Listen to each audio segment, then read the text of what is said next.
ভাড়া নিয়ে বচসার জেরে বাস পরিচালকের হাতে আক্রান্ত তরুণী যাত্রী। মানে প্রথমে উনি আমাকে মুখে বলছিল, বাবা তুলে গালাগাল করলো। দেন আমি যখন ওনাকে বললাম আপনি এরকম বলতে গেছেন, এরকম উঠে দাঁড়িয়েছি, উনি এরমভাবে প্রথমে এরকম থাপড়া মেরেছে কন্ডাক্টর। দেন আমি ওনার কলারটাকে ধরেছি, আমি এরকম গায়ে তুলছেন কেন, উনি এরকম পুরো পাঁচ করেছে পুরো ব্যথা আমার। ভাড়া নিয়ে বচসার জেরে বাস পরিচালকের হাতে আক্রান্ত হলেন এক তরুণী বাস যাত্রী। শুক্রবার সকালের ঘটনা।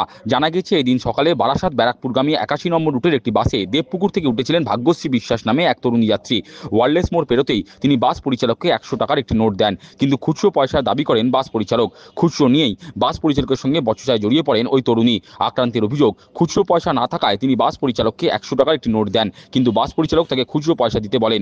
এমনকি ভাড়া না দিলে বাস থেকে নামতে না দেওয়ারও হুঁশিয়ারি দেন ওই বাস পরিচালক। তরুণীর আরও অভিযোগ, বাস বচসা চলাকালীন বাস পরিচালক তাকে গালিগালাজ করেন। গালিগালাজের প্রতিবাদ করলে বাস পরিচালক তাকে প্রথমে একটি চড় মারেন। প্রতিরোধ করতে তিনি বাস পরিচালকের কলার চেপে ধরেন।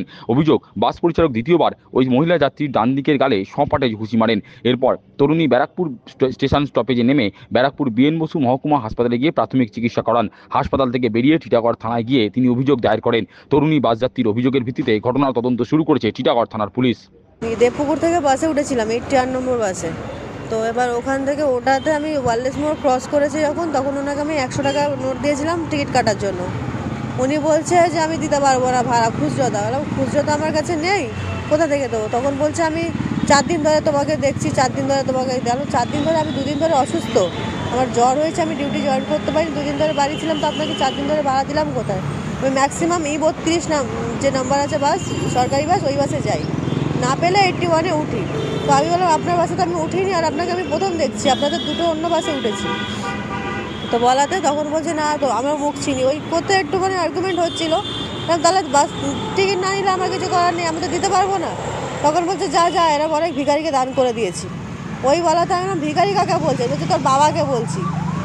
যেই এমভাবে বলেছে আমি তখন উঠে দাঁড়িয়েছি, এরকম মুখটা সামলে কথা বলুন, আমি আঙুলটা তুলেছি ওনার দিকে। উনি ফট করে আমার মুখের মধ্যে একটা থাপ্পড় মেরেছে। মারাতেই আমি ওনার কলারটা তখন ধরেছি, আমাকে তো নিজের সেলফ ডিফেন্সের জন্য এটুকুনি করতে হবে। তো ওনার তো একটা ছেলে মানুষ হয়ে তো মেয়ে মানুষের গায়ে হাত ধরা অন পাবলিক তো উচিতও নয়। উনি ওনার কলারটা যেই ধরেছে, উনি আমাকে একবার পুরো মুখের মধ্যে পাঞ্চ করেছে, চোখের মধ্যে। আমার দুটো চোখ আপনাদের সকাল, তারপরে খুলতে পারছিলাম না, চোখ দিয়ে অনবরত জল পড়ছিল। যেই আমি তারপরে বাস, আমার একটা ভুল হয়েছে যে ওখানে আমি বাস থেকে নামানো হয়নি, কারণ চলন্ত বাসের মধ্যে বাস ড্রাইভার পর্যন্ত বলছে এ কী করছো তুমি, মহিলার গায়ে হাত দিচ্ছ। বাস ড্রাইভার স্টিয়ারিং ছেড়ে দিয়ে বাস আমাকে এসিয়ে বলছে। তারপরে উনি কোনো রিয়াকশান নেই, বাস নিয়ে সোজা বেরিয়ে গেল টানা নিয়ে। আমাকে ব্যারাকপুর স্টেশন এলো, আমার দরকার ছিল কাজে, আমাকে কাজে যেতে হতো, কারণ একটা চাবি ছিল আমার কাছে আমার অফিসে। থানা অভিযোগ করেছে, মেডিকেল করেছি আমি গিয়ে। এখন থানার লোকরা মানে ওনারা আনতে গেছে ওনাকে বাস, মানে আমার নাম ভাগ্যশ্রী বিশ্বাস।